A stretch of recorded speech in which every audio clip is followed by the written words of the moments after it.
Maison de Dieu, alléluia. Je vous dis bonjour à tous, je suis vraiment heureux d'être ici. L'évangile, elle crée des liens, elle nous fait rencontrer des personnes qu'on n'a jamais vues, qu'on n'a jamais rencontrées. Mais il semblerait que déjà, 1h30 à la réunion, il semblerait qu'on se connaît depuis des années. Parce que c'est l'évangile qui crée ces liens. Amen. Vous savez, un grand homme a dit un jour, vaut mieux savoir que de douter. Et vous savez, dans une réunion, il n'y a pas de questions à se poser. L'onction, elle nous enseigne toutes choses. Ça veut dire, ce matin, c'est pas l'homme qui compte. C'est le message, c'est la parole de Dieu. Même s'il y a une amitié qui s'est créée avec tous ces anciens qui sont là, eh bien, je crois que la parole de Dieu, elle prime en tout, dans nos cœurs et dans nos vies. Aujourd'hui, eh bien, je réalise plus que tout que nous avons besoin d'avancer avec le Seigneur. Et je me rappelle, lorsqu'on s'est baptisé, lorsque je me suis baptisé, le serviteur de Dieu nous a posé une question et il nous a dit « Est-ce que tu t'engages à suivre le Seigneur dans les bons et dans les mauvais moments ?» Et nous, qu'est-ce qu'on a dit? On a dit oui. On a dit oui. On a pris l'engagement devant des témoins, devant Dieu. Et cet engagement-là qu'on a pris, on l'a pris aussi devant Dieu. Mais nous, comme on est un peuple gitan et un peuple tzigane, on se dit comme Samson, je m'en sortirai comme les autres fois ou comme à chaque fois. Pour nous, tous les jours, c'est de meilleur, mais parfois non.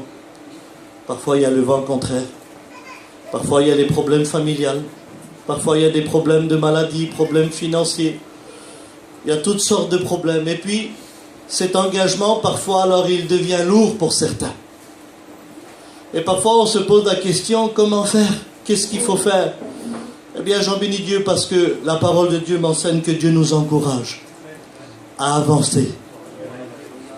La Bible dit que c'est dans la faiblesse que s'accomplit la puissance de Dieu et c'est quand je suis faible que je suis fort.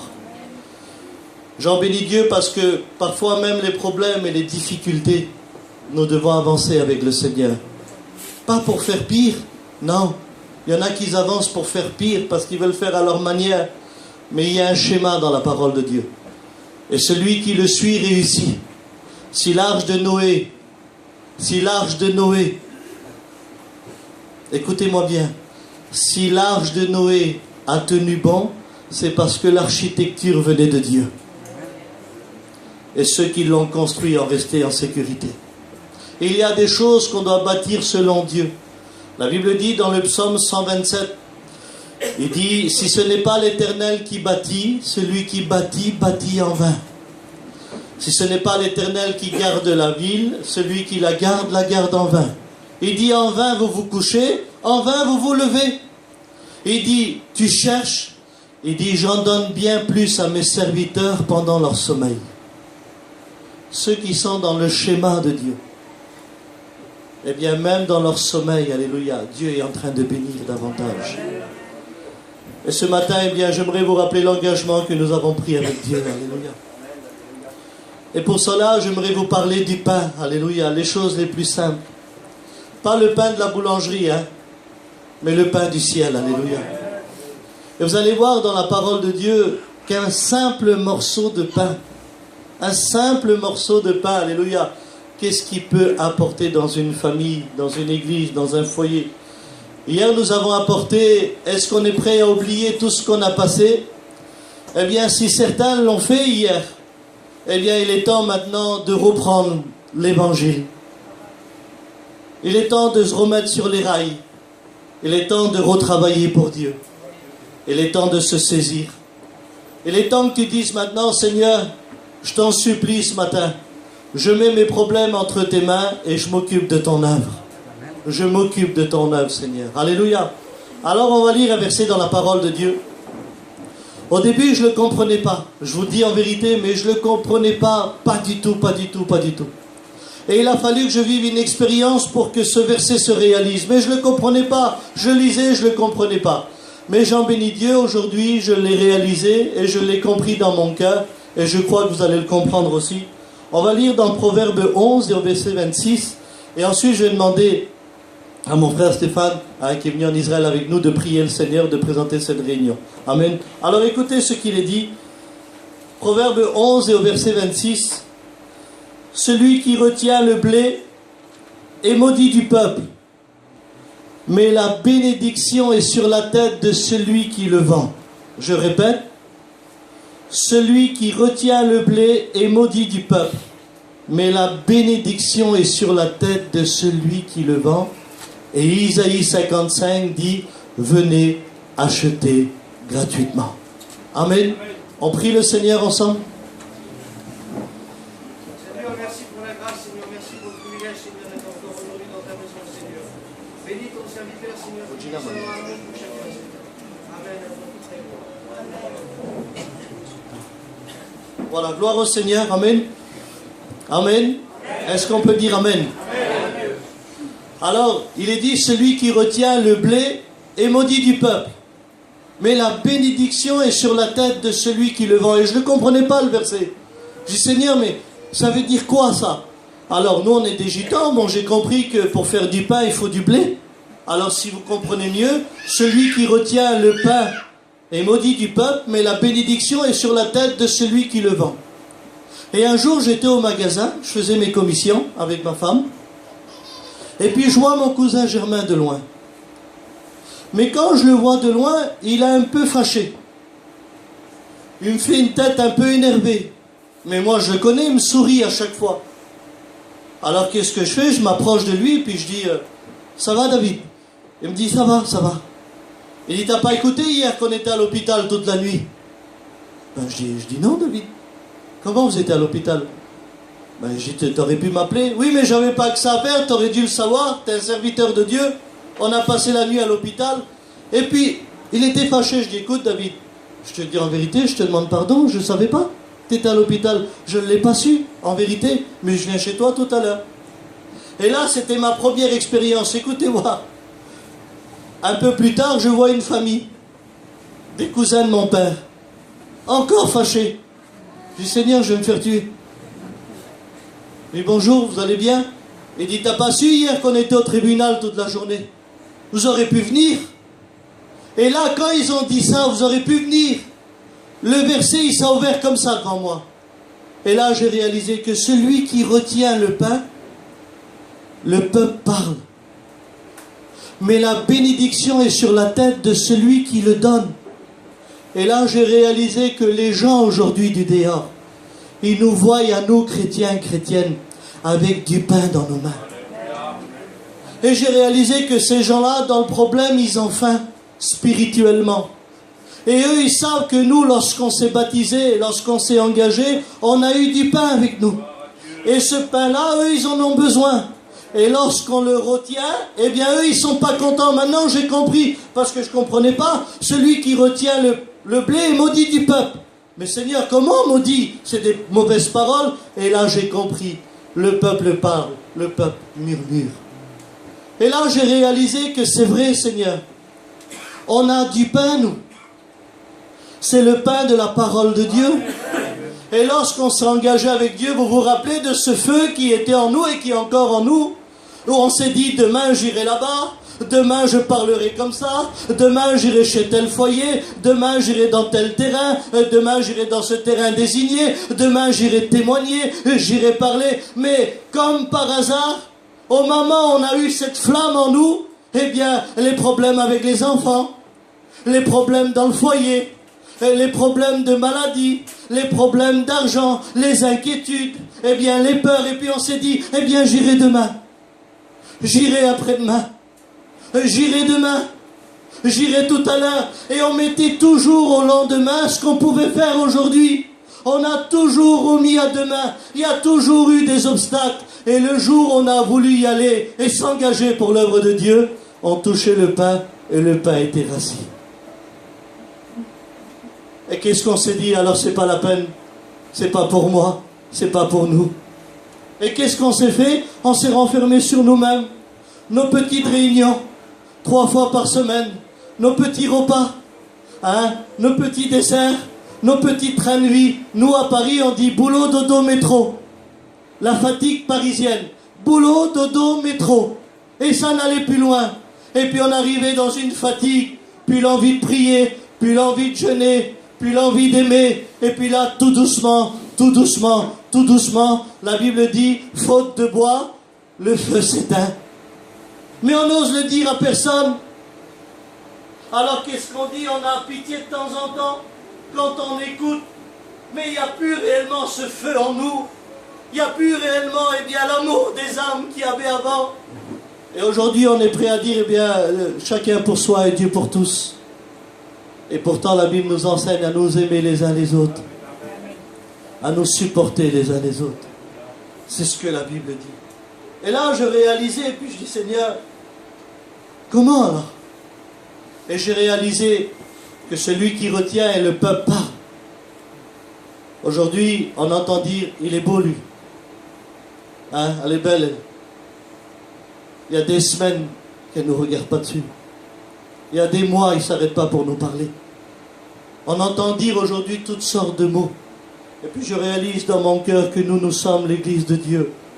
Et que l'Église de Dieu a un témoignage sur cette terre. Et nous devons reprendre courage et avancer avec le Seigneur. Et j'ai voulu chercher dans la Bible où il dit la bénédiction est sur la tête de celui qui le vend ou celui qui le donne. Et j'ai voulu chercher dans la parole de Dieu. Et puis j'ai trouvé un exemple merveilleux pour celui qui veut emmener le pain. Qu'est-ce qui peut se passer quand on emmène le pain? Alors bien souvent on est triste, jamais d'expérience, jamais de témoignage. Tu veux chanter une autre fois? Tu veux témoigner? Tu veux prêcher? Non, je verrai la semaine prochaine. Et puis on se retrouve parfois avec ce manque de dire mais j'ai plus rien, je peux plus rien dire, je peux plus rien faire. Je suis comme quelqu'un qui est paralysé, j'arrive plus. Et là j'ai trouvé dans la parole de Dieu un homme qui a simplement emmené du pain. Et qu'est-ce qui s'est passé à travers ce voyage d'emmener du pain? Et puis j'ai trouvé comme exemple, David, parce qu'avant d'être roi, il était berger. Et la Bible dit que David, ses frères à David, ils étaient au combat parce qu'ils étaient, eux, l'armée d'Israël. Et puis Isaïe, donc le père de David, la Bible dit que dans 1 Samuel 17, Isaïe dit, viens voir mon fils David, viens voir. La Bible dit, écoutez-moi bien. Quand l'ours venait, il se battait avec l'ours pour une brebis. Quand le lion venait, il arrachait la brebis de la gueule du lion. Mais regardez voir l'amour de David pour une brebis. Imaginez-vous l'amour qu'il a. Il se bat avec un ours, il se bat avec un lion. Il était là et donnait sa vie pour des brebis, pour des bêtes. Et là, son père lui dit, David, viens voir. Et David, il arrive.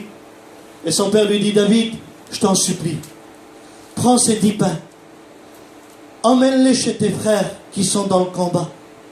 Regarde s'ils vont bien et reviens m'apporter des nouvelles sûres. C'est le désir d'un père. Regarde s'ils vont bien, regarde s'ils ont mangé et reviens m'apporter des nouvelles sûres. S'il aurait voulu, David, s'il aurait voulu, mon père, ils ont à manger avec Saül, ne t'inquiète pas. M'embête pas avec eux. Je dois prendre soin de mes brebis. Laisse-moi tranquille, mon père. Ils vont pas mourir de faim, tes enfants. J'irai une autre fois, on verra une autre fois. Mais la Bible dit qu'il obéit à son père. Même qu'il aimait ses brebis. Il était disponible pour son père. Et la Bible dit qu'il a pris ses 10 pains. Et il va en direction de ses frères. Je sais que tu es capable de te battre pour tes enfants. Tu es capable de te battre avec l'ours, qui est la pauvreté. Tu veux pas que ton foyer soit pauvre. Je sais aussi que tu veux te battre contre le lion, les pièges de ce monde. Tu veux garder ta famille en sécurité. Tu es capable de donner ta vie pour ta famille. Tu es capable de les protéger jour et nuit. Tu es capable de prendre soin de ton foyer, de tes enfants jour et nuit. Mais parfois il y aura des réunions où le Père va nous appeler. Et il va nous dire, est-ce que vous êtes prêts à prendre ces 10 pains et l'emmener à vos frères qui sont dans le combat? Que vous voyez s'ils vont bien et que vous me rapportez des nouvelles sûres. Est-ce qu'on est disponible ce matin? Ou on va dire peut-être, parce que David ne l'a pas dit, mais non, je dois prendre soin de mes enfants, je dois pouvoir à leurs besoins, la petite elle a besoin d'un camping, le petit une auto, et puis comment je vais faire le travail, et puis ma mère elle est tout seule, elle est veuve, et puis ma tante comment je vais faire, et puis mon frère qui est malade, on remet toujours à se battre avec l'ours, à se battre avec le lion. Mais la Bible dit que David, il confia son troupeau à un gardien. Ce gardien, il n'a pas de nom. J'ai fouillé la Bible, il n'a pas de nom. Mais David a confiance en lui. Il a confiance en lui. Et ce matin, nous, notre gardien, alléluia, vous savez qui c'est? C'est le Seigneur Jésus-Christ. Alléluia. Le gardien de nos âmes. On doit apprendre à lui faire confiance. Alléluia.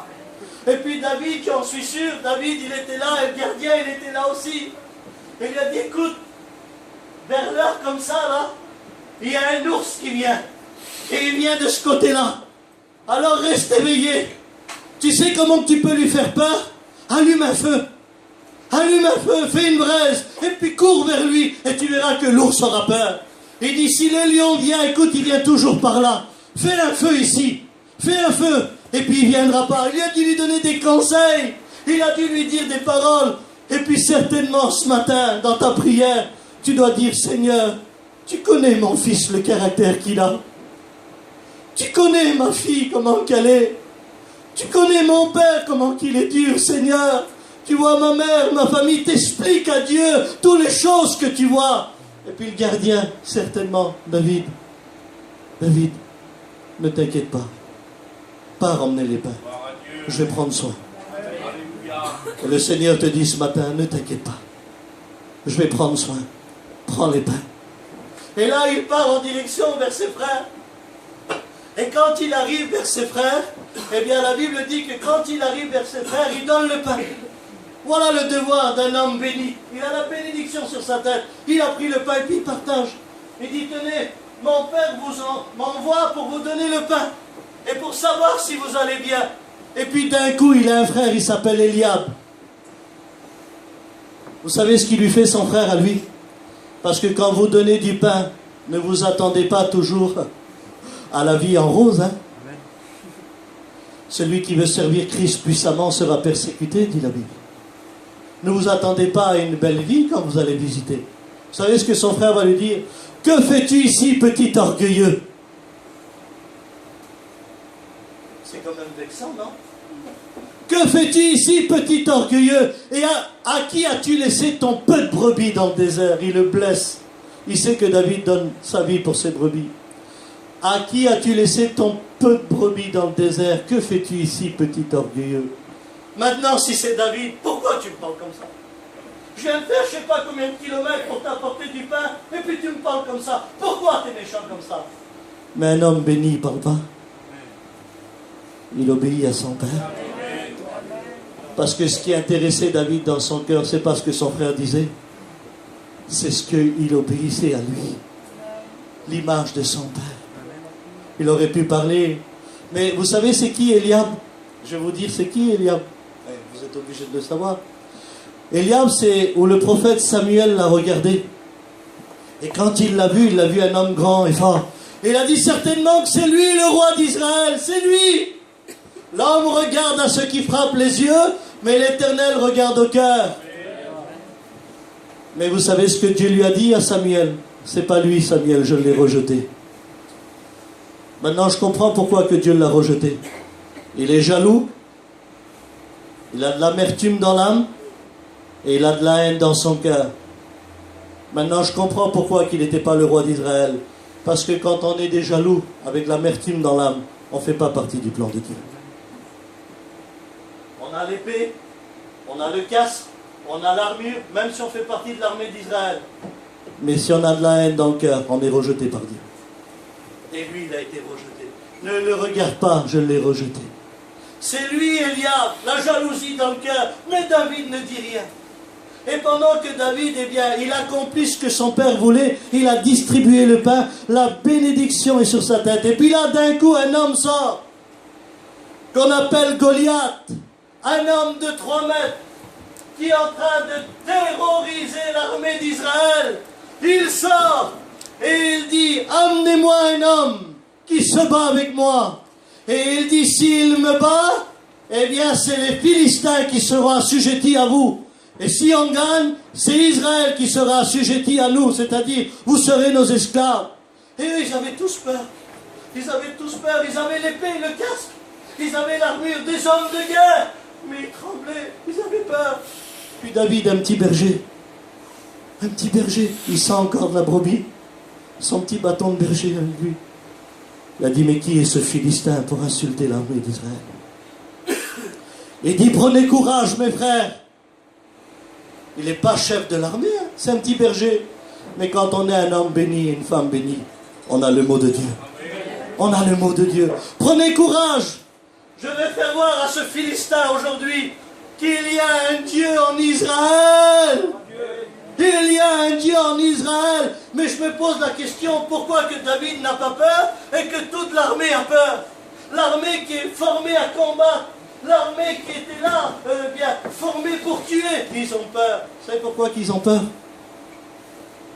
Il y en a un qui dit, David, t'as pas entendu? Il dit, non, qu'est-ce qu'il y a?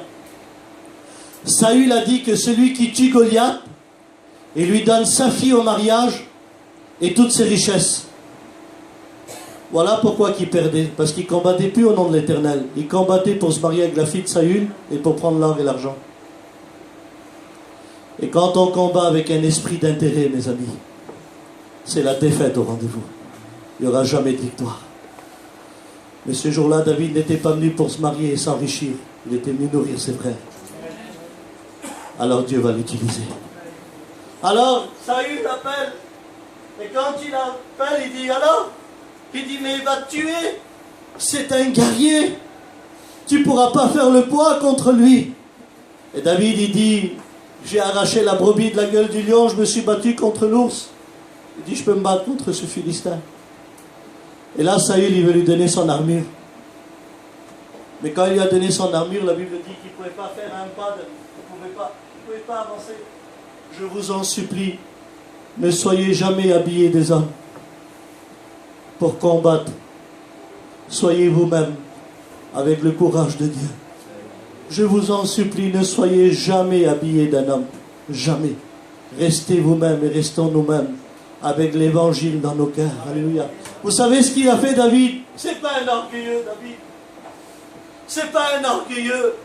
Parce que ses frères lui auraient pu dire, David, écoute, on va faire un plan d'attaque.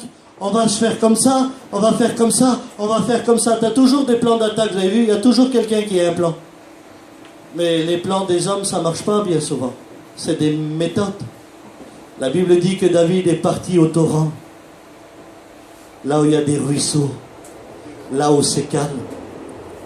Là où on peut lire le psaume 1. Heureux l'homme, alléluia, qui ne suit pas le conseil des méchants, qui ne s'assoit pas en compagnie des moqueurs et qui ne s'arrête pas sur la route des pécheurs, mais qui trouve son plaisir dans la loi de l'Éternel et qui la médite jour et nuit. Car il est comme un arbre planté près d'un courant d'eau qui donne son fruit en sa saison, dont le feuillage ne frétille point et tout ce qu'il fait lui réussit. Alléluia. Et là, il est au torrent, personne parle. Il n'y a pas Eliab, il n'y a pas les méchants, il n'y a pas les jaloux, il n'y a pas ceux avec un esprit d'intérêt, il est tout seul. Et là, il est devant le torrent, alléluia, et il voit l'eau devant lui, et certainement qu'il a dû dire, Seigneur, comment je vais combattre Goliath? Comment je peux faire, Seigneur? Comment? Et puis là, certainement que Dieu va parler, va lui dire, regarde dans le torrent.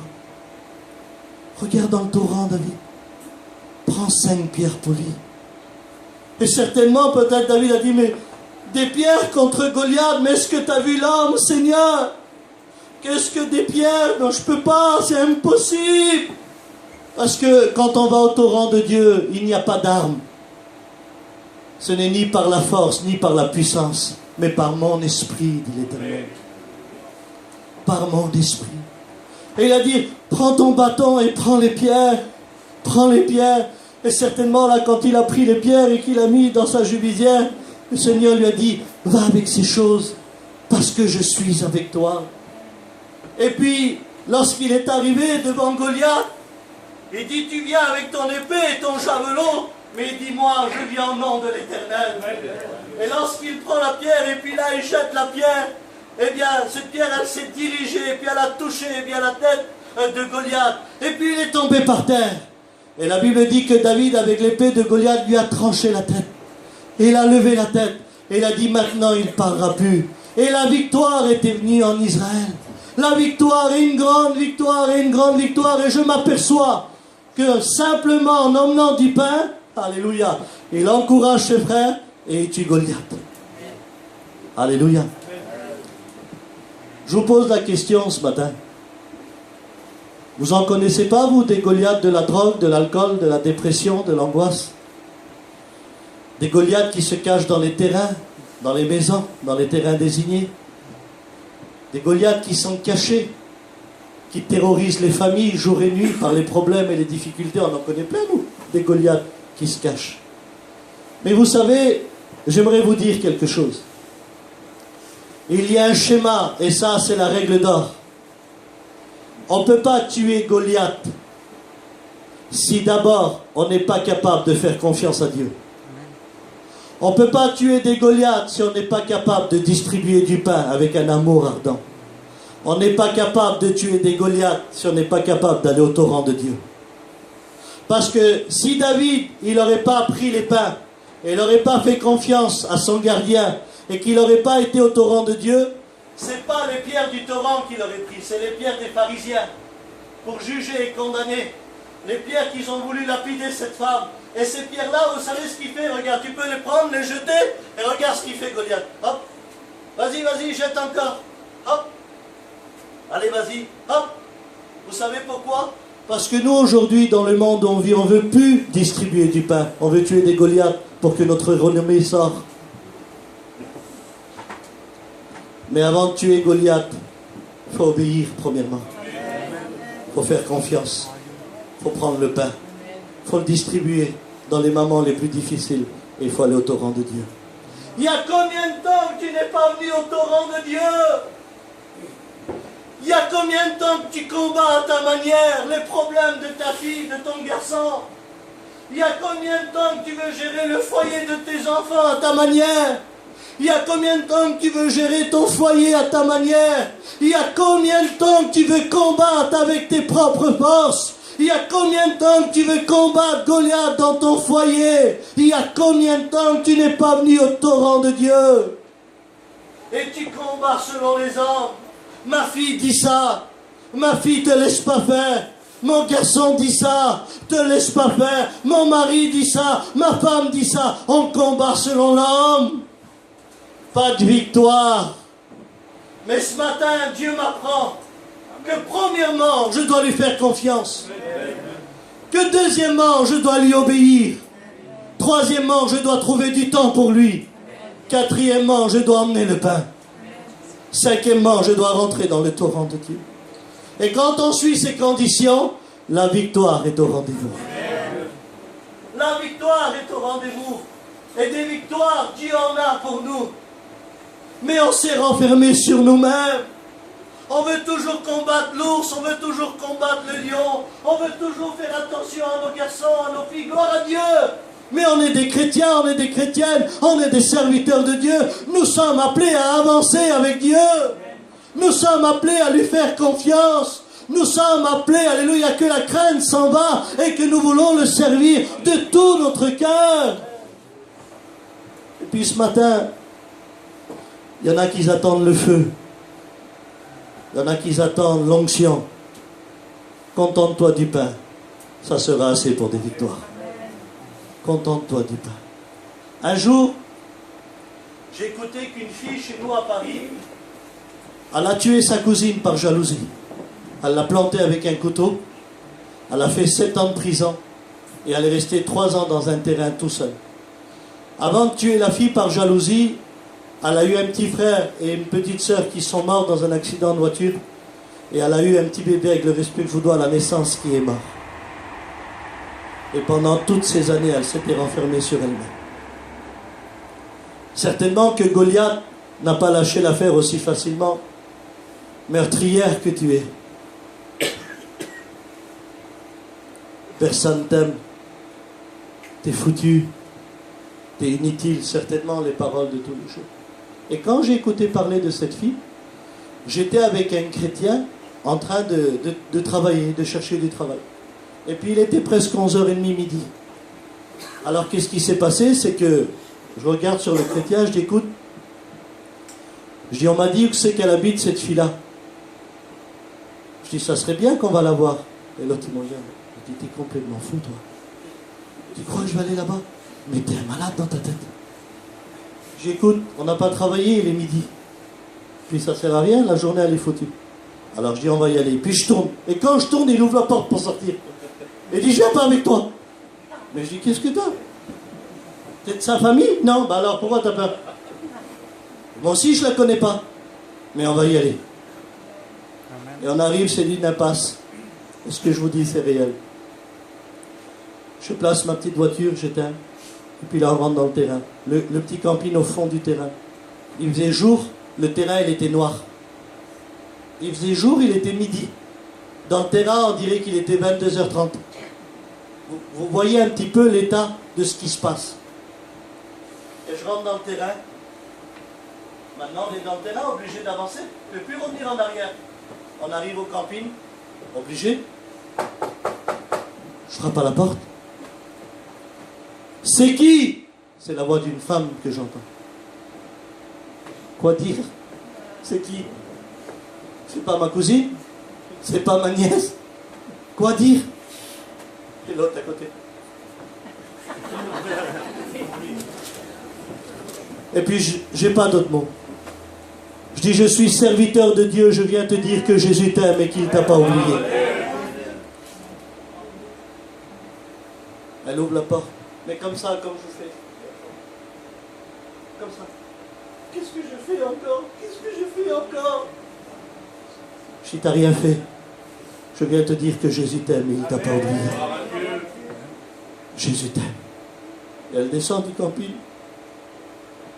Avec toutes les larmes de son corps, comme ça, en train de pleurer. Et pendant que je lui parle de Dieu et de l'amour de Dieu, il y a devant moi une meurtrière. Et le chrétien qui est avec moi, il prie le Seigneur, il prend conscience maintenant de l'expérience qu'on est en train de vivre. Et pendant qu'on prie le Seigneur, lui il dit dans sa prière, il dit, Seigneur, permets que son mari rentre maintenant. Il ne termine pas la prière que son mari rentre. La cocaïne, elle sort comme ça par la bouche, par le nez. Et il se met en garde devant nous. Il dit, qu'est-ce qu'il y a? Et puis il veut se battre avec nous. Je dis, arrête, arrête. Je dis, regarde, parce qu'il était totalement drogué. Je dis, regarde bien nos visages. On va souvent voir ta mère là-bas. Puis il fait ça.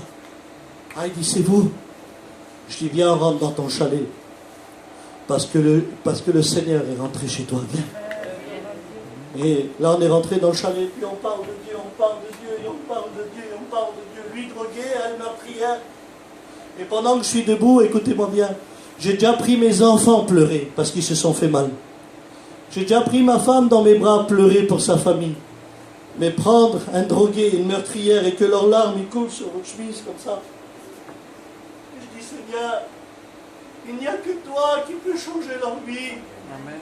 Il n'y a que toi qui peux faire quelque chose pour eux, Seigneur, je t'en supplie. Et ce jour-là, vous savez ce qu'on a fait? Nous, on a donné du pain. Et Jésus, il a lancé la pierre. Et il a dérassé Goliath qu'il a condamné. Aujourd'hui, ils ont un petit bébé. Elle va aux réunions en cachette parce qu'elle a encore du mal à se faire montrer. Mais l'évangile est rentré. Lui, il a fait son expérience. Vous savez pourquoi? Parce que ce jour-là, on a emmené un morceau de pain. C'était pas grand-chose, mais c'était un morceau de pain. Un soir, je vais chercher un garçon pour aller à la réunion. Et quand je vais chercher le garçon, il y a une femme qui vient et dit, s'il vous plaît, venez prier pour ma fille, elle a de la fièvre, venez, vite. Et quand je rentre dans le camping, la petite, elle a 12 ans. Je vois une petite fille de 12 ans se tordre dans le lit. Elle se tournait par la fièvre. J'ai jamais vu une fièvre comme ça. Je dis, Seigneur, qu'est-ce qui se passe? Je dis, il y a longtemps qu'elle est comme ça. Non, elle dit, il y a quelques heures. Alors on prie le Seigneur. Je dis, écoute, on a un Dieu vivant, mais je t'en supplie, emmène-la à l'hôpital. Emmène-la à l'hôpital. On va rester sage, emmène-la à l'hôpital. Il l'emmène à l'hôpital le temps que nous on termine la réunion. La réunion, elle se termine 10h30. Il nous appelle. venez vite à l'hôpital. La petite coqueluche foudroyante. 48 heures à vivre. Ils doivent la mettre dans un bac à glace parce que par la fièvre, la peau, elle explose. Je sais dire, c'est pas possible. On arrive à l'hôpital, on rentre à l'accueil et dit, monsieur, attendez, vous allez où? Je dis, on va prier pour une fille de chez nous. La petite fille qui vient d'arriver, je dis, oui, monsieur, si vous êtes resté plus de 4 heures à côté d'elle, vous devez prendre un cachet maintenant. Je dis, non, madame, on n'a pas resté plus de 4 heures. Mais il faut qu'on prie pour elle. Écoutez, et quand on arrive là-bas, il dit, d'accord, monsieur, allez-y. On arrive et pour ouvrir la chambre, le docteur il dit, oh non, non, non, non, vous allez où? Je dis, monsieur, on est pasteur, on doit prier pour cette petite fille. Il dit, non, monsieur, vous rentrez pas. Mais je dis, monsieur, on doit prier pour elle. Et le docteur, comme je vous le dis maintenant, monsieur, je pense que vos prières traversent les murs. Amen. Comme ça, le docteur pour moi. Je dis, oui, monsieur, nos prières traversent les murs. Il dit, vous ne pouvez pas rentrer. On a pris le père, la mère par la main devant la chambre, comme ça, comme on le dit maintenant. On a prié le Seigneur. Je dis, Seigneur, nous, on ne peut pas rentrer, c'est vrai, mais toi, tu peux. Amen. Toi, tu peux rentrer. Je vous le dis en vérité, le lendemain, la petite, elle était sortie. Aujourd'hui, elle a un petit bébé. Elle a un foyer. C'est une chrétienne. Vous savez pourquoi? Parce que ce soir-là, on avait un morceau de pain. Que ce Goliath qui se dressait était là. Je vous dis une dernière expérience et on rentre dans le message. Un jour, on devait prendre l'église là-bas, vers Dodo, à Montpellier. Et quand on arrive à Montpellier, écoutez-moi, cette expérience, je ne l'oublierai jamais, jamais de ma vie. On arrive et puis je suis au feu rouge là, avec ma petite famille, pour aller au terrain désigné. Il y a un homme qui marche sur les piétons. Mais cet homme qui marche, je suis obligé de vous faire montrer, il marche comme ça. Mais vous voyez la drogue descendre par son nez, il n'avait même plus de force pour se differ, il ne pouvait pas. Il était comme ça, il marchait comme ça. Et quand il traverse, ma fille, elle était derrière, et il lui a fait un petit signe comme ça, avec un petit sourire. Et je dis à Linda, regarde dans l'état où il est. Seigneur, tu t'imagines? Puis le feu vert, il a passé, donc je suis obligé de partir. Et quand je pars, je me place tout, une journée passe, 2 jours. Et puis il y a un diacre qui vient vers moi. Il dit, Abraham, tu veux que je t'emmène dans une cité où il y a des Roms, des voyageurs, des Manouches, il y a toutes sortes de Sinti, il y a tout le monde, tout un peuple mélangé. Ben, je dis, oui, emmène-moi, je vais y aller. Alors on arrive là-bas, on place la voiture, et tout le peuple était là dehors, tout le monde. Des familles là-bas, des familles là-bas, des familles là-bas. Et au bout de la rue, devinez qui je vois? Je vois l'homme qui a marché sur les piétons et qui a fait un petit sourire à ma fille. Je dis, Seigneur, c'est toi qui nous as envoyés ici. Et quand j'arrive vers lui, on s'approche, totalement drogué. Je dis, bonjour. Bonjour. Alors, je ne connais pas de discussion. Ça va? Je suis obligé de lui dire. Je vois bien que ça ne va pas. Ça va? Il dit, voilà. Je dis, qu'est-ce que tu fais ici? Il dit, j'habite ici. Je dis, ah bon? J'étais marié, tu as des enfants? Il dit, oui, je suis divorcé, j'ai 3 enfants. Puis là, en parlant, je n'ai pas d'autres mots. Je dis, tu sais que le Seigneur peut te bénir? Il m'a dit, quoi? Et quand il m'a dit ça, j'ai fait un pas en arrière. Je me suis dit, il va me taper dessus, automatiquement. Il me dit, quoi? Je dis, le Seigneur, il peut te bénir. Il me dit, dans l'état où je suis. Je dis, le Dieu que je sers, il peut te bénir dans l'état où tu es maintenant. Il dit, comment ça? Je dis, t'habites où? Il me dit, juste là, dans l'appartement. Je dis, viens, on va chez toi. On marche, et on arrive chez lui.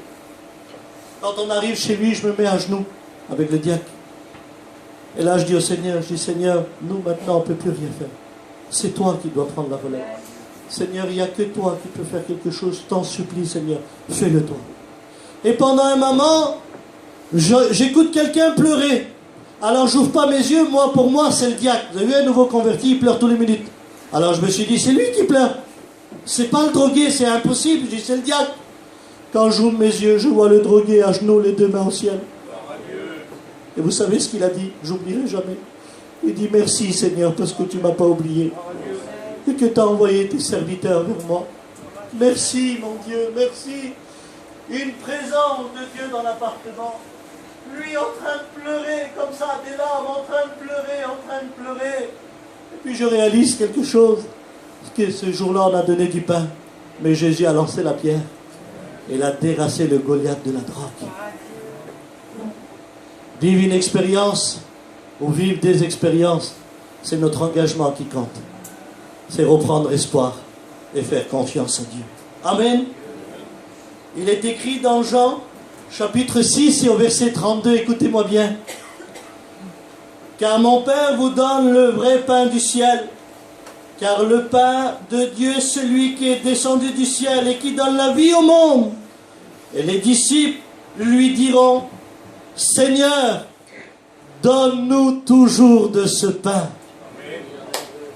Seigneur, parce qu'ils vivent les expériences, donne-nous toujours de ce pain. Et le vrai désir d'une église vivante, Seigneur, donne-nous toujours de ce pain. Donne-nous toujours de ce pain. Alléluia. On continue un petit peu. La Bible dit dans Jean 6, écoutez-moi bien, que Jésus était suivi par un peuple, 5000 hommes, sans compter les femmes et les enfants, c'est-à-dire à peu près 25 000 personnes. 25 000 personnes, 3 jours de marche. Et là, le peuple a faim. Alors je ne sais pas vous, mais moi, quand je ne mange pas à l'heure d'habitude, il y a des nerfs qui viennent en moi là.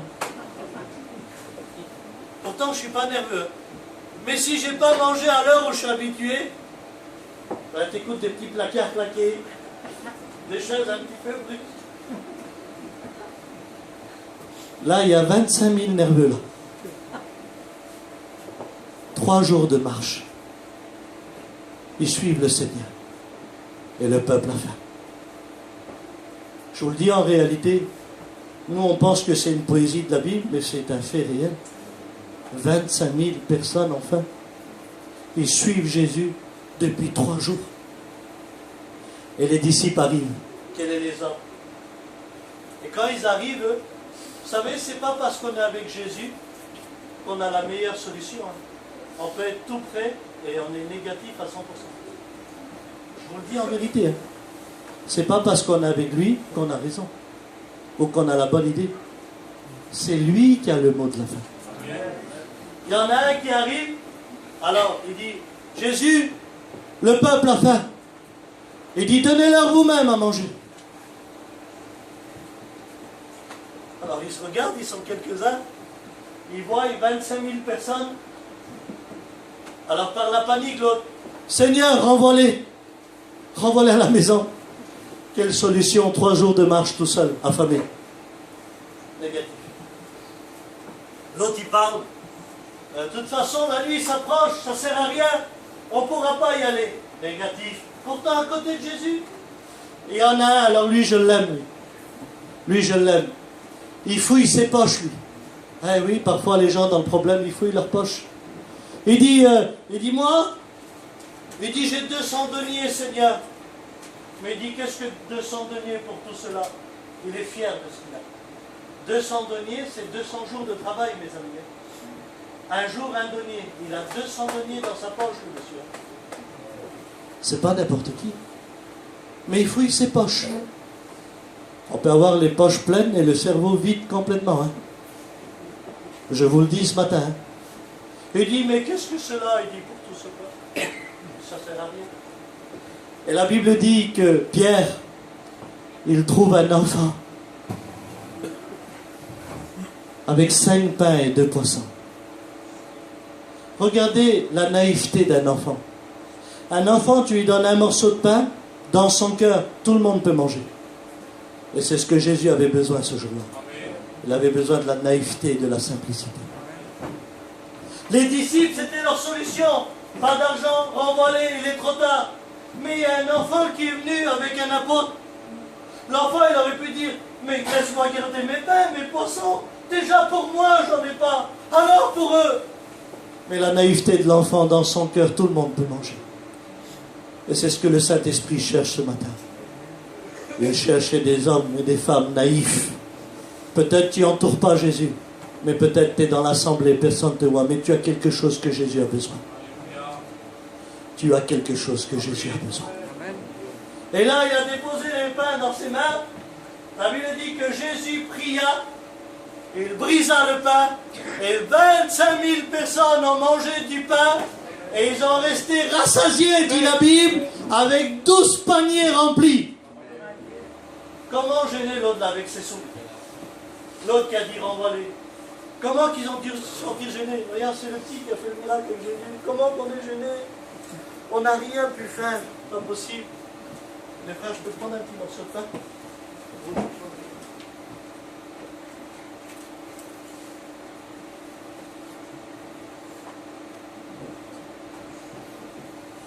Je pose la question à l'église. Si les apôtres, ils avaient ce petit morceau de pain avec eux, est-ce que Jésus aurait fait le miracle? Moi, je dis oui. Qu'est-ce que vous dites, vous? Ce petit morceau dans les mains de Jésus, il aurait fait le miracle. Mais malheureusement, ils n'avaient pas ça.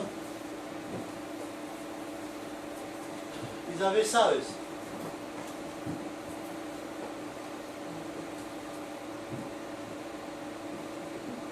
Je crains aujourd'hui que si le Seigneur devrait nous fouiller, il trouverait parfois dans certains foyers ces choses-là.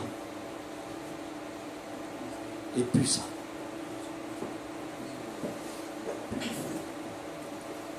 Je crains aujourd'hui que le monde a faim et que Jésus a besoin de ceux qui ont du pain avec eux. Il n'a pas voulu multiplier ça, non. Ce n'était pas dans son intérêt. Alors nous, on ne sait plus faire l'équilibre. On est des gitans. Mais regardez, il n'y a pas plus simple. Ça, mon essence, mes commissions, mon pain. Et ça, ma vie avec Dieu de tous les jours. C'est pas compliqué. Ma vie normale, ma vie spirituelle. Mais aujourd'hui, on a failli. On a abandonné ça pour garder ça. Tu vois ça devant la dépression, tu peux en avoir des milliers, ça sert à rien. Tu vois ça devant le problème, des milliers tu peux en avoir, ça sert à rien. Devant les situations les plus critiques, ça, je connais un homme, moi. Il a payé sa cuisine 35 000 euros. Sa cuisine, 35 000 euros.